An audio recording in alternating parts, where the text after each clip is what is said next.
Hello and welcome to another MCO market update on Link. We are dealing with the Link chart here on the daily chart. In a few minutes, I'm also going to take a look at the shorter time frame for Link. And the idea is that we are currently moving higher, potentially in the C wave of the B wave in the yellow scenario. So that C wave should be a 5-wave pattern. It might have started when the price hit our support down here, the 50% retracement, which was an ideal target. Why was it an ideal target? Because first of all, we consider this a B wave or a wave 2. In both of these, ideally, the price reaches at least the 50% retracement. It doesn't have to, but in this case, we had quite a clean ABC structure, a so-called flat correction. And yeah, I mean, in such a scenario, what we can do I mean, as you can see, this is an ABC structure to the downside, right? To track the ideal targets, internal targets, the internal targets of such a structure, and basically the internal targets of the C wave labeled circle wave C of wave B. What we need to do, we need to take the Fibonacci extension tool, and we calculate it based on, or we measure it rather. We measure the length of the A wave, which formed the low around $8, a little bit above $8. Then we go to the high of the B wave, which formed the top here in December 2024 at around $30, $31. Well, then we get the Fibonacci extension target zone. And this is relevant because this C wave is reaching usually the 100% Fibonacci extension. So as you can clearly see, ideal targets were reached. The 100% extension was in this case around $11.23. And again, that's not me like predicting things with a crystal ball or anything. That was just looking for Fibonacci confluence, understanding the Fibonacci guidelines, understanding the Elliott wave guidelines, and then knowing that usually based on probabilities, because that's what it is really, it's all about probabilities. Based on probabilities, it's really just that area that we're watching. You can say, okay, that's a large area, true, but it's most frequently the 100% extension. So that's typically the first level to watch. And if that aligns with another level, like in this case, the 50% retracement at $10.71, very, very close together, right? Then, yeah, I mean, there is some confluence, and then we can be a bit more optimistic that the price might indeed find a reaction there or react there and start what would be the C wave to the upside, basically the next move up. Now let's remove that again. And here you can see, so what do we need to see as a formal confirmation that a substantial low has formed? What I need to see as a formal confirmation is a 5-wave move up in what would be circle 1 or circle wave 1. And that would be a 5-wave move. We only have 3 waves at the moment on the Link chart here. What we then want to see next is a corrective pullback. So that would be an ABC structure in what I've labeled here circle wave 2. And why is that important? Because a 1-2 setup typically is you could say the gateway to a rally in a third wave. Because afterwards, when that is completed and the prices form the higher low in wave 2, the third wave is typically the most aggressive one. And honestly, what you don't want to do, you don't want to trade that 5th wave up here. It could be quite painful. Typically, trading a 5th wave is quite messy.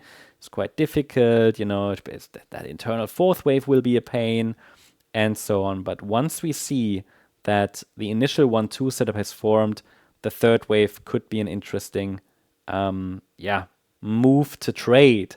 So the idea would be to get positioned at the end of the wave 2, ideally. In theory, okay, just saying here, not telling you what to do, I'm just saying what is based on Elliott wave guidelines, typically a very, let's say, common approach. Because people ask me all the time how to trade this. So, it's about getting in the wave 2. Now, finding the balance there is key. Not waiting too long until it's already gone to the upside, you're too late, when you're not positioned in the wave 2, the third wave is already unfolding, and then it's basically too late, right? People will then miss the boat, the train will leave without them, and then, they get frustrated and they feel FOMO, fear of missing out. Okay, let's take a look at the shorter time frame for Link. because this looks still interesting. Yesterday, I shared with you a micro support area that needs to hold.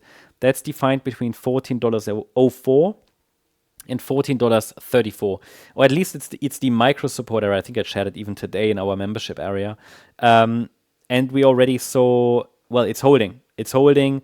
Why is that important? Because I'm tracking in the white scenario. I showed it to you on the larger time frame, right? How I showed you how a 5-wave move up would look like. Like, what do we need to see for a confirmation that in April a substantial low formed? Well, it's that 5-wave move up. 1, 2, 3, 4, 5.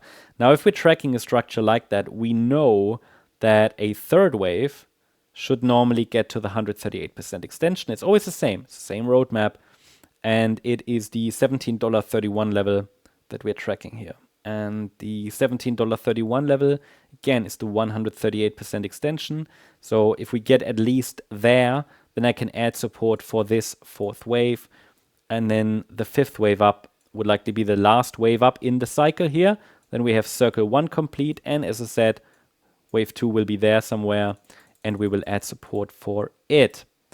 To keep the upside pressure directly alive, to maybe even form all those 5 waves. In the very short term, it would be good for the third wave internally to stretch a little higher. I already gave you the next level here. $17.31 is an ideal target for a third wave, first ideal target.